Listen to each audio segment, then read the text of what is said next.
उदयपुर में रघुवीर नाम का एक जमींदार रहता था। उसकी पहली पत्नी अपनी दूसरी बेटी को जन्म देने के कुछ समय बाद ही चल बसी और अपनी बेटियों का पालन पोषण करने के लिए उसने दूसरी शादी की। शुरू में तो सुधा ने दोनों बेटियों को बड़ा प्यार दिया।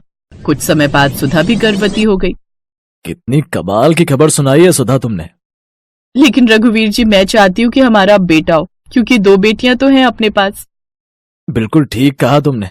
अब दोनों बहनों को भाई मिल जाए और क्या चाहिए। कुछ समय बाद उसने एक बेटे को जन्म दिया। घर में सभी बड़े खुश थे। दोनों बहनें अपने भाई को खूब लाड लड़ाती। भगवान करे इन तीनों की जोड़ी ऐसे ही बनी रहे। जोड़ी, वो भी इन दोनों की? कभी नहीं। मेरा बेटा तो लाखों में एक है। मैं तो इसे अच्छी जिंदगी दूंगी। सुधा ने दोनों बेटियों का एडमिशन सरकारी स्कूल में करवा दिया, जबकि कुछ सालों बाद उसने अपने बेटे का एडमिशन एक बड़े प्राइवेट स्कूल में करवाया। कुछ सालों बाद एक रोज अचानक एक आदमी ने रघुवीर के साथ फ्रॉड कर उसकी सारी जमीन हड़प ली और वहां से फरार हो गया। और इस सदमे में रघुवीर की मौत हो गई। उसकी मौत के साल भर बाद सुधा को भी कैंसर जैसी घातक बीमारी हो गई और वो भी इस दुनिया से चली गई।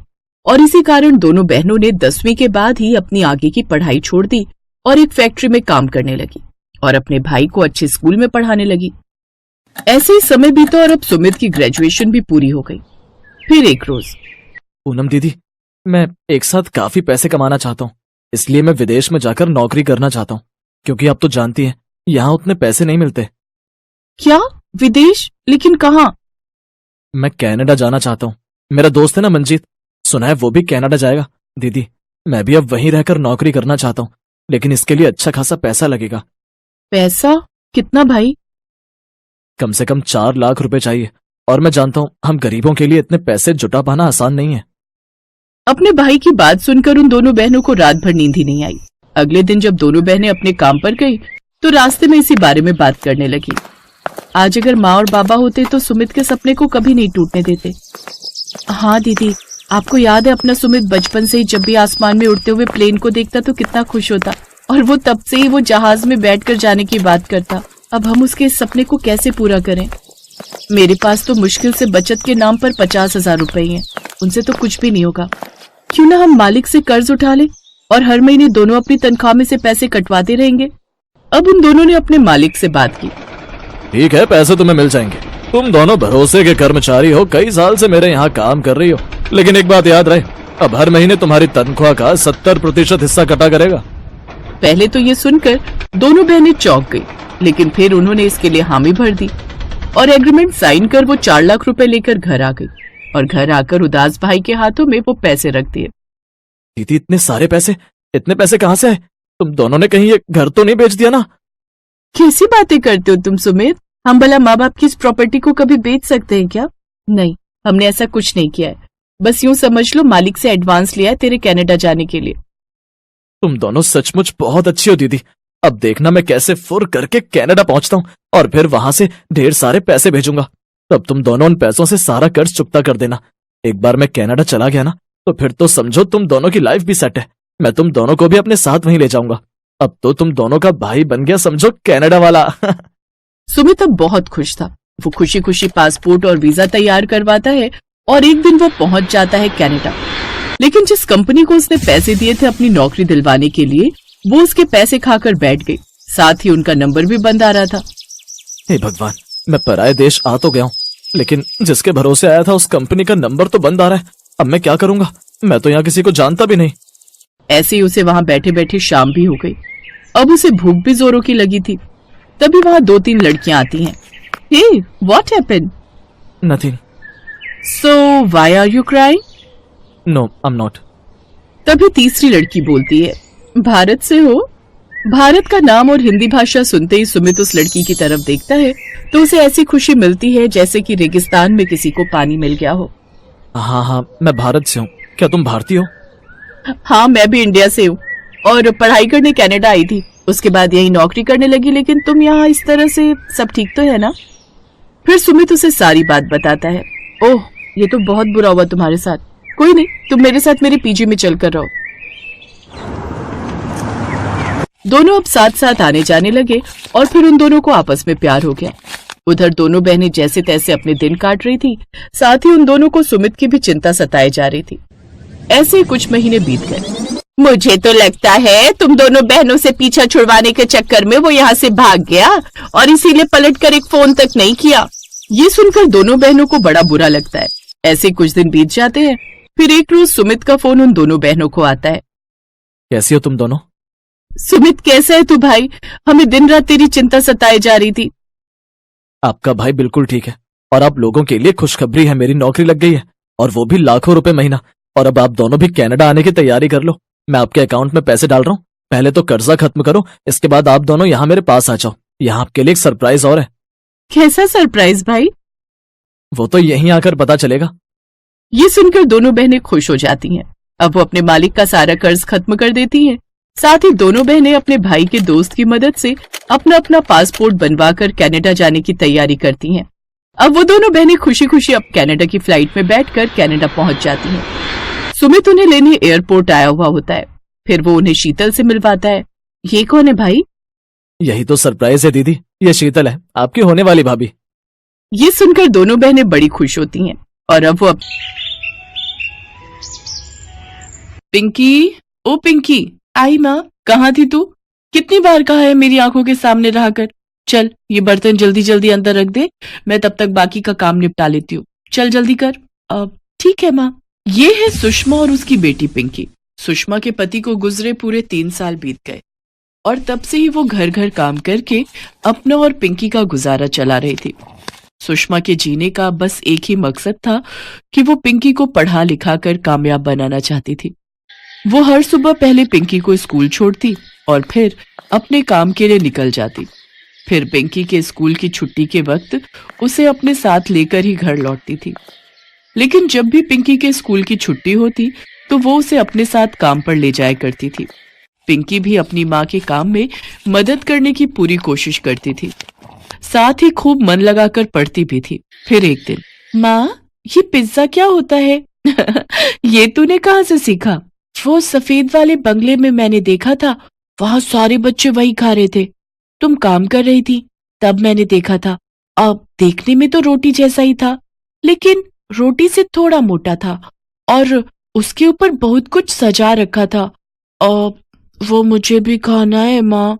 अरे पिंकी, ये सब अमीर लोगों के चोचले हैं, और सच बताऊं तो उसे खाना सेहत के लिए भी बिल्कुल अच्छा नहीं होता। चल, मैं घर चलकर तेरे लिए हलवा बना देती हूँ, तेरा मनपसंद, जो खाने में बढ़िया भी होगा और उसे खाकर मेरी पिंकी ताकतवर भी बनेगी, है ना? इस तरह सुषमा उस वक्त पिंकी को बहला लेती है और कुछ दिनों के लिए पिंकी भी पिज्जा के बारे में भूल जाती है। लेकिन फिर जब अगली बार पिंकी अपनी छुट्टी के दिन अपनी माँ के साथ दोबारा उसी घर में जाती है तो वहां फिर से वही सब देखती है जो उसने पिछली बार देखा था।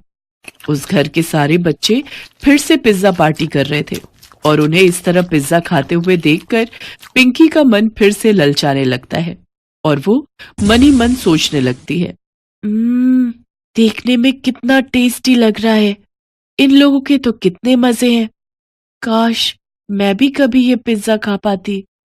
पिंकी ये सब सोच ही रही थी कि पिज्जा खा रहे बच्चों में से एक बच्चा उसे वहां खड़े हुए देख लेता है और उससे कहता है, ए, क्या देख रही है वहां से छुप छुप के? पिंकी की नजर अब भी पिज्जा पर ही थी। उसने उस बच्चे से कुछ कहा तो नहीं, लेकिन उसे देखकर ही साफ पता लग रहा था कि उसका सामने रखा पिज्जा खाने का बहुत मन था। लगता है इसको भी पिज्जा खाना है। ओह, तो ये बात है, इसमें कौन सी बड़ी बात है? आजा इधर और ले ले एक पीस तू भी। उस बच्चे की बात सुनकर पिंकी का चेहरा खिल उठता है। वो फौरन पिज्जा के पीस की तरफ आगे बढ़ती है, लेकिन तभी वो बच्चा उस पिज्जा के पीस को उठा लेता है और अपने साथी बच्चे की तरफ उछाल देता है। पिंकी उस पीस की तरफ दौड़ती है, लेकिन वो पीस को पकड़ नहीं पाती और वो पिज्जा का पीस जमीन पर गिर जाता है। अरे यार, सॉरी, कैच नहीं कर पाया। लगता है वाकई ये पीस इसकी किस्मत में है। जा, उठा के खा ले। नन्ही पिंकी ये समझ ही नहीं पाती कि वो बच्चे असल में उसकी गरीबी का मजाक उड़ा रहे हैं। वो बेचारी खुशी खुशी जमीन पर पड़े उस पिज्जा के टुकड़े की तरफ बढ़ती है कि तभी उसे अपनी माँ की आवाज सुनाई देती है, नहीं पिंकी, छोड़ उसे, इधर आ मेरे पास। माँ, लेकिन वो पिज्जा। पिंकी, मैंने कहा ना इधर आ, उसे नहीं खाना। वो जमीन पर गिर गया है, गंदा है वो। सुषमा के कहने पर पिंकी उस पिज्जा के टुकड़े को उठाती तो नहीं, लेकिन वहीं खड़ी होकर उसे ललचाई नजरों से देखने लगती है। ये देखकर सुषमा आगे बढ़ती है और उसका हाथ पकड़कर उसे अपने साथ ले जाती है। घर आकर सुषमा बहुत रोती है। पिंकी के साथ आज जो हुआ उसे उसका बहुत दुख हो रहा था। वो अपना बटुआ खोलकर देखती है, उसमें कुछ पैसे थे जिन्हें देखकर वो मन ही मन सोचती है, इतने पैसों में एक छोटा पिज्जा तो आ ही जाएगा। लेकिन ये बात सिर्फ एक बार की नहीं है। अगर पिज्जा का स्वाद पिंकी को पसंद आ गया तो वो बार बार खाने की जिद करेगी और फिर मैं कैसे उसे मना कर पाऊंगी। नहीं, मुझे कुछ और तरकीब निकालनी पड़ेगी। क्या कर सकती हूँ? पिंकी की आवाज सुषमा के कानों में गूंजते हुए। देखने में तो रोटी जैसा ही था, लेकिन रोटी से थोड़ा मोटा था और उसके ऊपर बहुत कुछ सजा रखा था। हाँ, यही ठीक रहेगा। अगली सुबह सुषमा पिंकी को स्कूल छोड़ती है और लेकिन काम पर जाने से पहले वो एक पिज्जा शॉप पर जाती है और दुकान के बाहर खड़ी होकर कुछ सोचने लगती है। फिर बड़ी हिम्मत करके वो उस लड़की से बात करने की कोशिश करती है जो उस पिज्जा शॉप के काउंटर पर खड़ी थी। सुनो बहन, क्या तुम यहीं काम करती हो? हाँ, पर तुम्हें क्या काम है मुझसे? तुम यहाँ पर क्या काम करती हो? मैं लोगों के ऑर्डर लेती हूँ और फिर उनका बिल बनाकर उनसे पिज्जा के पैसे लेती हूँ और उन्हें उनका पिज्जा पकड़ा देती हूँ। ओह, तो यहाँ पर पिज्जा कौन बनाता है? अरे साफ साफ बोलो ना, तुम किसे ढूंढ रही हो? किससे मिलना है तुम्हें? सुषमा फिर उस लड़की को अपनी बेटी की पिज्जा को लेकर दीवानगी और अपनी तंगहाली के बारे में सब कुछ बताती है। उस लड़की को पिंकी के लिए बहुत बुरा लगता है। वो फौरन सुषमा को पिज्जा शॉप के अंदर लेकर जाती है और पिज्जा कैसे बनाया जाता है इस बारे में सब कुछ अच्छे से समझाती है। सुषमा बड़े ध्यान से सब कुछ देखती और समझती है और उस लड़की का शुक्रिया अदा करके वहां से बाहर आ जाती है। उस दिन सुषमा काम से छुट्टी लेकर घर वापस आ जाती है। उसे कुछ भी करके अपने हाथों से पिंकी के लिए पिज्जा बनाना था जो खाने में स्वादिष्ट भी हो और उसके बजट में भी फिट बैठता हो। बहुत दिमाग लगाने के बाद सुषमा पिज्जा बेस की जगह गेहूं की रोटी का इस्तेमाल करती है। सॉसेस की जगह घर पर बनाई हुई चटनी लगाती है और अपने घर के पीछे उगाई हुई ताजी सब्जियों को पकाकर उन्हें अपनी देसी पिज्जा के ऊपर सजा देती है। इसके अलावा वो थोड़ा सा पनीर घिसकर भी पिज्जा के ऊपर डाल देती है। उसका बनाया पिज्जा देखने में बिल्कुल बाजार के रेडीमेड पिज्जा जैसा ही लग रहा था, लेकिन हकीकत में वो उससे काफी सस्ता था और सेहत के लिए नुकसानदायक भी नहीं था। अब सुषमा को बस पिंकी के स्कूल से आने का इंतजार था। सुन पिंकी, जब तक मैं ना कहूँ आंखें मत खोलना, ठीक है ना? बस इधर आ। हाँ, बस पहुंच गए। अब आंखें खोल तो जरा। पिज्जा? माँ, ये पिज्जा मेरे लिए है? हाँ मेरी बच्ची, पूरा कप ये। पिज्जा देखकर पिंकी की खुशी का ठिकाना नहीं था। वो बड़े ही चाव से फटाफट उस पिज्जा को खाने लगती है और उसे इस तरह खुशी से खाते हुए देखकर सुषमा को बहुत सुकून मिल रहा था। पिंकी तब तक नहीं रुकी जब तक वो पिज्जा पूरी तरह से खत्म नहीं हो गया। और फिर, पिंकी ये तो बता कि तुझे ये पिज्जा कैसा लगा? बहुत ही टेस्टी था माँ। थैंक यू माँ, मेरे लिए पिज्जा लाने के लिए। मैं इसे कहीं से खरीद कर नहीं लाई, बल्कि मैंने तेरे लिए इसे घर पर ही बनाया था बेटा। क्या तुम सच कह रही हो माँ? ये तो बहुत ही बढ़िया हो गया। तो इसका मतलब मैं जब चाहूँ तुम मेरे लिए ऐसा ही पिज्जा बना दोगी ना? हाँ बेटा, जब तू कहेगी मैं तुझे अपने हाथों से गरम गरम पिज्जा बनाकर खिलाऊंगी। लेकिन अब तू भी मुझसे एक वादा कर, तू कभी भी जमीन पर गिरी हुई चीज नहीं उठाएगी और कभी किसी से कुछ नहीं मांगेगी। जो भी चाहिए अपनी माँ से कहना, ठीक है बेटा? हाँ माँ। इतना कहकर पिंकी अपनी माँ के गले से लग गई। अब पिंकी को जब भी पिज्जा खाने का मन होता, सुषमा घर पर ही उसके लिए उसका मनपसंद पिज्जा अपने तरीके से बना देती। अब सब बदल गया था। अब पिंकी को किसी को भी पिज्जा खाते देखकर बुरा नहीं लगता था। वो बच्चे उसे चिढ़ाने की कोशिश करते तो भी उसे कोई फर्क नहीं पड़ता। फिर एक दिन जब सुषमा अपना काम कर रही थी तो उसने अपनी मालकिन को उदास बैठे हुए देखा। तब सुषमा ने जाकर उससे पूछा, क्या हुआ दीदी, कुछ परेशानी है क्या? क्या बताऊं सुषमा, इन बच्चों से तंग आ गई हूं मैं। पिज्जा के अलावा कुछ और खाना ही नहीं चाहते। ये जंक फूड खा खाकर सबने अपनी तबीयत बिगाड़ ली है। डॉक्टर ने बाहर का खाना देने से साफ मना किया है, लेकिन ये जिद किए बैठे हैं कि खाएंगे तो सिर्फ पिज्जा। अब तू ही बता सुषमा, मैं आखिर करूं तो क्या? परेशान मत हो दीदी, आप कहो तो मैं बच्चों के लिए घर पर पिज्जा बना दूं। घर पर पिज्जा? तुझे आता है क्या पिज्जा बनाना? हाँ दीदी, ये मेरी पिंकी भी कम है क्या? आपके बच्चों को पिज्जा खाते देखकर इसने भी जिद पकड़ ली थी। अब मेरी तो इतनी हैसियत नहीं है दीदी, तो मैंने भी लगाया अपना दिमाग और घर पर ही बना दिया रोटी का पिज्जा। और मजे की बात तो यह है दीदी कि पिंकी को बड़ा पसंद आया, खूब मजे लेके खाती है। अच्छा, ये तो बहुत ही बढ़िया है, रोटी का पिज्जा जो बच्चों को नुकसान भी नहीं देगा।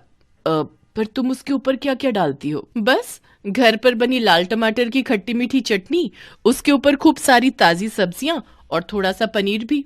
अरे वाह सुषमा, तुझे नहीं पता, अगर ये तरीका मेरे बच्चों पर भी काम कर गया ना तो मेरी बहुत बड़ी मुसीबत दूर हो जाएगी। चल अब तू बाकी के काम छोड़ और सबसे पहले अपना रोटी पिज्जा ही बना दे। सुषमा झट से रसोई में जाकर बच्चों के लिए रोटी पिज्जा बनाने लगती है और फिर उसकी मालकिन उस पिज्जा को ले जाकर अपने बच्चों के सामने रख देती है। बच्चे उस पिज्जा को देखकर बिल्कुल भी फर्क नहीं कर पाते और उसे उठाकर खाने लगते हैं। खाते हुए भी उन्हें उस रोटी पिज्जा से कोई तकलीफ नहीं होती, उल्टा उन्हें तो उसका स्वाद बहुत पसंद आता है और ये देखकर उन बच्चों की माँ बहुत खुश हो जाती है। सुषमा, मुझे तो बिल्कुल अंदाजा नहीं था कि तू इतना बड़ा कमाल भी कर सकती है। सच में तूने मेरी बहुत बड़ी मुश्किल हल कर दी। लेकिन यहाँ मेरे जैसी और भी कई माएँ हैं जिनके बच्चे जंक फूड के दीवाने हैं और अपनी सेहत से खिलवाड़ कर रहे हैं। तो अगर तुम चाहो तो तुम उन सब की भी मदद कर सकती हो, साथ ही साथ बढ़िया कमाई भी कर सकती हो। जी दीदी, मैं कुछ समझी नहीं। मैं ये कह रही हूँ कि तुम क्यों ना अपने रोटी पिज्जा का स्टॉल शुरू करो। लेकिन दीदी मेरे पास लागत लगाने के पैसे नहीं है और जगह भी तो नहीं है। अरे इस सब की चिंता तू मत कर, वो सब मैं देख लूंगी।